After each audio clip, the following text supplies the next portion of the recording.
Hello, fellow adventurers, and welcome back to another episode of Word Safari. This is the second half of the last safari that we took on the origin of different kinds of leader names, but you do not need to have watched the first one to understand what we are talking about in this one, so feel free to watch them in either order.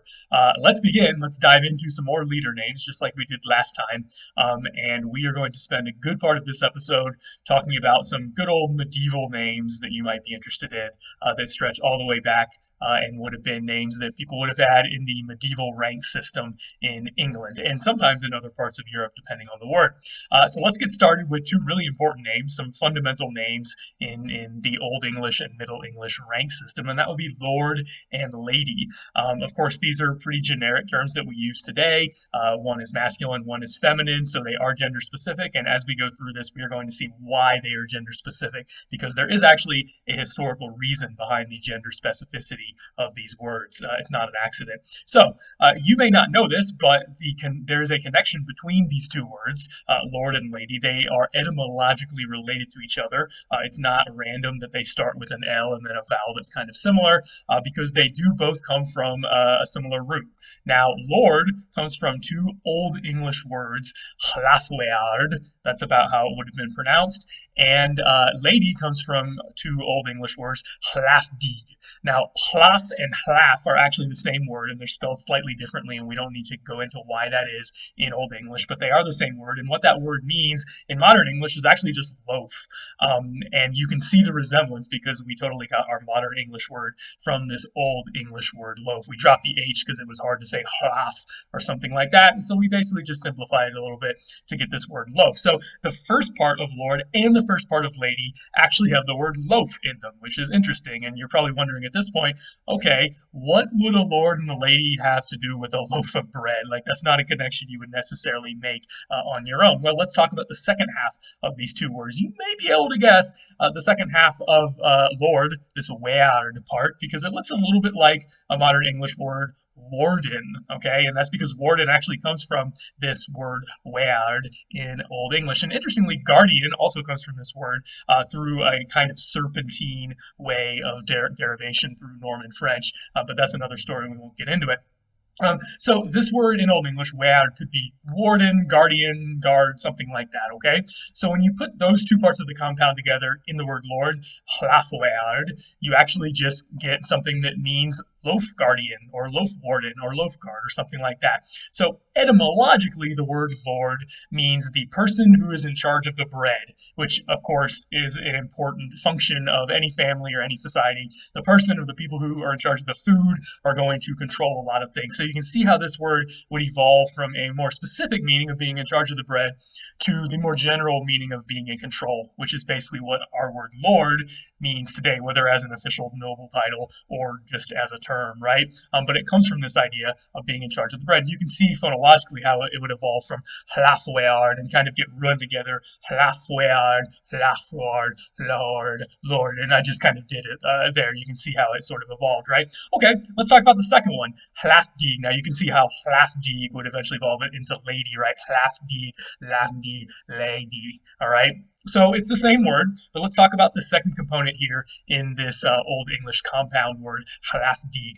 The dig part actually means to knead with a K, okay? It means to fashion, shape, knead in the sense of dough. And interestingly, that dig root is from the same root as our modern English word dough. Of course, now the G at the end has gone silent. It used to be pronounced, and so it would have sounded more like dig. So dig was the verb that goes with the noun dough. Dough literally just means the thing that has been fashioned or shaped or something. So if the Lord is the loaf guardian, what does that make the lady? It makes the lady the loaf kneader, okay? And obviously, I probably don't need to tell you at this point that this is reflecting ancient and sometimes not so ancient gender roles, right? The idea that the man is going to guard the food and dole it out to whoever deserves it or he thinks deserves it, whereas his wife, the lady, is going to be the one in the kitchen actually making the bread, baking the bread, and preparing the bread. They sort of work as a team in that sense, but their gender roles are not reversible, right? Which is why, again, in modern English, a lord is a man and a lady is a woman. It goes back to these ancient gender roles that were baked into this word, no pun intended, in Old English. All right, let's keep going and look at some other medieval terms for some kind of ruler. How about baron? Baron comes from an Old French word that would have been baron or something like that, all right? So that's simple enough. We got it from Old French, but there's a little bit of a plot twist here when we go past Old French. You remember, if you saw the last episode, if not, I'll tell you now, that most of the Old French vocabulary comes from Latin, because Old French is a Romance language that evolved from Latin. So you can get most of the Old French vocabulary straight out of Latin. But plot twist, this is not one of the words in Old French that comes from Latin. If you know about the history of Old French, it was spoken by French people. You probably know that. Who were the French people? Well, the word French comes from the tribe, the Franks, and the Franks were actually a Germanic tribe that invaded what is now France from the east, from Germany and that area, basically. And they were speaking a Germanic language, Frankish, when they invaded what is now France. They settled down. You might say that they assimilated into the local Latin-speaking culture, and they adopted Latin, a form of vernacular Latin, essentially, which was the ancestor of Old French. But when they did so, they actually maintained some percentage of their Germanic vocabulary. Most of their words come from Latin, but some of their words come from their ancestral Germanic language, Frankish, that they spoke. And Frankish, being a Germanic language, is cognate with Old English and German and the Scandinavian languages and all of those, okay? So this is one of the words that they actually kept from Frankish. They did not get from Latin. So what does this word mean in Frankish? It comes from this word baro, which meant a man or a servant or a warrior, somebody who's, if you're a king or somebody who's serving in your army. He's a man, a servant, and a warrior at the same time. So you can see how that word would reflect all of those meanings, all right? And baron comes from this. So in the Middle Ages, of course, a baron is a mid-level leader of some kind whom the king has given some kind of authority to, so you can understand where that might come from. Now, where does this word borrow come from ultimately in Indo-European? It comes from the Indo-European root bear, which is spelled the way you can see on your screen, which means to bear, okay? So we get our English word bear, which means like to bear arms or to carry something or whatever. We get that word from the ancient Indo-European root bear. Now, we don't get the animal bear from this, in case you're wondering. That's actually something separate. But we do get our word bear from this. So this root is all over the place in Indo-European languages, and this might have to be another video because there's a lot we could do with this too. Interestingly, there are two ways that you can go back to this root, both with acceptable semantic meaning to get to the word baron, all right? One of them is bearer of weapons. So again, the baron is somebody who serves in the army of the king or the lord or whoever. So you can see how this word might originally have meant somebody who bears arms for the big ruler, for the big dog, whoever's on top, all right? The other hand, remember, since this word can also mean man or human being or something like that, it may actually come from the bear root in a different way, and it may just mean one who has been born. If you've been born, you're human DNA, then you're a human, right? Okay, so you can see how both of those etymologies are acceptable. And in the Germanic languages, we have words that come from this bear root that mean both of those things. So we're actually not 100% sure whether baron means a bearer of weapons or it means somebody who has been born and now is growing up in the army or something like that. You might think it would be a little weird for a word that could mean something like child to also mean soldier, but actually our word knight with a K originally meant child or something like that, and then it came to be like the metaphorical child of the king. It doesn't necessarily mean you were literally a child, but you are under his protection, so you are his son, metaphorically. So it is possible that baron does come from this root that means child, i.e. thing that has been born by a woman, and here you are. All right. Let's look at the next word. This is probably the easiest one we're going to look at, the least complicated etymology. These are the twin words duke and duchess. Duke is, of course, masculine, duchess is feminine, but we're not going to get any interesting history or reified gender roles here. And this word duchess really is just duke with a feminine ending on it from French. So nothing really interesting to talk about as far as that goes. These both come from the Latin root duke, and they come from an Old French word duke that ultimately comes from this Latin root. We get a lot of words in English from this Latin root, and I won't go into it now because I think I'm starting to sound like a broken record here, but this might have to be another video because there really is a lot to talk about with words like reduce that come from this root duke. As a noun, it meant leader. As a verb, it meant lead. Pretty simple, right? So nothing too complicated there. Let's move on to the next root, another medieval leadership role, and that is the count.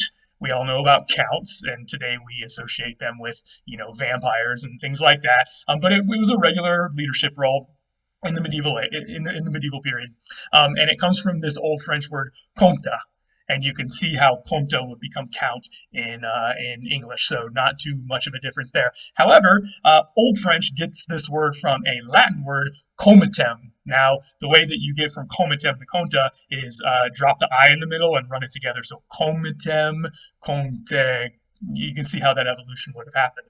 But we can break down that Latin word comitem into two different parts and actually understand what it means etymologically, because it actually means something. The first part, the com part, comes from a Latin word that means with, which could show up as comb or cone or sometimes even cum with a U, and it means with or together. So if you know any Spanish, cone in Spanish today still means that. So that's the same word that we deal with in Spanish today. The it root comes from a Latin verb that means to go. So com means with or together. It means to go. What is a comitem? Who is a comitem? He is literally a go-wither. He is a attendant. He is an associate. He's somebody who follows you. He's somebody in your retinue. He's somebody at your court. You can define this in a number of different ways. So basically, kind of like the baron, the count is somebody who is subsidiary to the main ruler, and he's going to be someone to whom the main ruler has given some kind of authority because he's just one of his friends or one of his associates or something like that. So that's where the word count comes from. How about the word governor? Now we're going to start swinging back at the end of this episode towards some more modern words and clean up some more modern words now that we've looked at a bunch of these medieval ones. So let's swing around to the word governor, which is, of course, not a common medieval word, although this word existed, but it wasn't one of those stereotypical medieval ranks like what we were just looking at. This is a stereotypical modern term, especially in the United States, because our 50 states have 50 governors that rule them. All right, so where does this word come from? It comes from an old French word that looks very similar to governor, governeor, or something like that is how it would have been pronounced. And this old French word does come from Latin. This is not one of the Germanic roots like we were looking at before with baron. So this old French word governeor comes from a Latin word, gubernator. And you can see that French has changed a few things. It weakened the B to a V. It dropped the T in the middle of two vowels, and then eventually we ran those syllables together, but it's still recognizably the same word. You may have wondered in the past why in the United States we have governors, but then we have gubernatorial elections to elect the governors. Why don't we have governor elections to elect the governors? That's because we have taken the adjective gubernatorial straight from the original Latin word instead of shuffling it through French like we did with the noun governor. All right, so it comes from this Latin word gubernator, which sounds like something Arnold Schwarzenegger would call himself, and it really just meant director or leader or guide or something like that. So it was a pretty generic term for some kind of leader. However, interestingly, this is not the end of the etymological road because we can actually trace this word one step further back from Latin to Greek, all right? So the Romans had a fair number of Greek loanwords in their language because the Roman Empire was basically a bilingual language between Latin and Koine Greek. So they got a number of words from Greek and Latin. This wasn't totally unusual, and one of these words that they borrowed from Greek is this one right here, which comes from a Greek word, kubernan. You can see the relationship kubernan and gubernator. They sound pretty similar, right? This Greek word kubernan is a verb that means to steer a ship. It's like to pilot a ship and make sure it doesn't run aground and get it safely to its destination. So originally, a gubernator was somebody who would steer a ship, a pilot, and then metaphorically it got transferred to other kinds of ruling. Somebody who is going to metaphorically steer the ship of state in the right direction, and that's ultimately where our word governor comes from.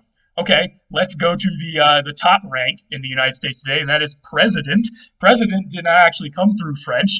We got it straight from Latin, so we don't have to worry about Old French with this one. We can go straight back to the Latin and break it up into 3 different Latin segments that it is made up of. And if you know any Latin, or know any Latin derivatives, these are pretty clear to break down. The first one is prae. Prae means before, and that can be before in the sense of time, like I did something before you, or it can be before in the sense of space. Here, it's a spatial relationship that we're talking about. Sid means sit, and yes, our English word sit is cognate with the Latin root sid, that means sit, so same word. And then finally, the last three letters of president, the ent, is a participle ending in Latin. And of course, in English, our participles end in ing. So you can basically just translate that as ing into English. So when you put all of that together, who is a president? What is he or she etymologically? Literally, it is the person who is sitting in front of everybody else. Now, this is not a very heavy-hitting leadership word, right? This is just a very generic-sounding word. If I'm sitting in front of you, I'm presiding. There's the verb, right? I'm presiding over a meeting, but it doesn't necessarily mean anything past that, which is interesting because today, arguably speaking, the President of the United States in the year 2020 is the most powerful person in the world, not just somebody who happens to be sitting in front of somebody presiding over something. So why do we use this word that actually doesn't really pack much of a punch, etymologically speaking, to refer to somebody who really is kind of a powerful ruler in today's geopolitical climate? Well, it goes all the way back to the framing of the U.S. Constitution in the late 1780s, when the founding fathers were pretty wary of a lot of executive power and executive overreach. And so they were not interested in creating an office who was going to be super powerful, which is ironic given what it's ended up today, but that's not what they were interested in. They really wanted to make an office that was a little more reserved, that had a lot of checks and balances, which of course it still does in some ways today according to the Constitution. But when they went to name it, they wanted to name it something pretty generic that didn't sound like somebody who was just super important and ruling over everybody with an iron fist. So they came up with this word. It's just somebody who sits in front of other people and it sort of leads them that way, but is clearly not necessarily inherently special in any way. All right, let's keep going up the ladder to somebody who has even more authority than a governor or maybe a president, and that is an emperor. Emperor comes from the Old French imperator, so you can see that's a very similar word. And this Old French word comes from the Latin term imperator, and you can see how French sort of messed with that word a little bit, but again, still basically recognizable. This word in Latin comes from a Latin verb that means to give commands. So an imperator is really just somebody who gives commands. That is the etymological meaning of that word. Of course, we get other words in this family straight from the Latin and not through the French. So for instance, imperatives. If something is imperative, you have to do it. You're commanded to do it. Or in languages, the imperative mood is the mood by which you give commands. If I say, remember this, that was a verb in the imperative mood. Of course, we get the adjective imperial from this, so it's interesting that we get emperor and empire from the French version, where they have modified the Latin. It's an evolved version of the Latin, but then we get the adjective imperial straight back from the Latin. So this is a similar thing that we saw with governor versus gubernatorial, where our nouns and our adjectives don't always quite match up, even if we get them from the same root. Finally, let's end this by talking about one particular ruler who ruled back in the days of the Roman Republic, not quite the Roman Empire, and that was Gaius Julius Caesar, and that's actually how he would have pronounced his name. He wouldn't have pronounced it Caesar. Caesar always hard in Latin, so Gaius Julius Caesar, and that S in the middle of his name may have been a S or a Z sound, and we're not 100% sure. It could have been either one. Either way, he was born in 100 BC, as we know, famously got assassinated in the year 44, but not before he had made himself dictator of the Roman Republic. Now, there was no Roman Empire yet, but the reason that he became such an important and pivotal historical figure is that his adopted son, Octavian, who later took the name Augustus Caesar, became the first emperor of the newly formed Roman Empire. And so his family, the Caesars, ruled the Roman Empire for about 100 years as the first ruling dynasty, Augustus and his family and his descendants. So even after the Caesars were not ruling the Roman Empire anymore, after other dynasties had come into power, the Romans always looked back to the family name of Caesar as a name of power and a name that rulers take. And even later on in the Roman Empire, they would use Caesar as a title. Of course, again, they pronounced it Caesar, not Caesar. And they would call their emperors Caesars, or sometimes sometimes they're sub-emperors, Caesars. Later on, much later on in the history of Europe, some cultures continued to look back to the reign of the Kaisars, and they used this family name, something that was originally just the cognomen, as they called it in Latin, the family name of Julius Caesar. They used this as a generic term for ruler. So in the German Empire, which ultimately didn't last too long, it was founded or unified in 1871, and the last Kaiser abdicated in 1918. They chose this word Kaiser, which really just comes from this family name, Kaiser. And the Russians, before they also had to abdicate the throne in 1917, 1918. They also used this word, but they chopped it up a little bit. So instead of Kaiser, it's Czar, but it still comes from the same word. Sometimes we spell it Czar, sometimes we spell it Tsar, but it's Czar either way. And it does come from this family name. So as we've seen, ruler names can come from all over the place. They have all sorts of etymologies, and that's why it's really interesting to look into them. Okay, we're going to stop there. Let me know what your favorite ruler etymology is. Go ahead and comment below. Or if you have any other thoughts or comments, I'm always happy to hear them. See you next time.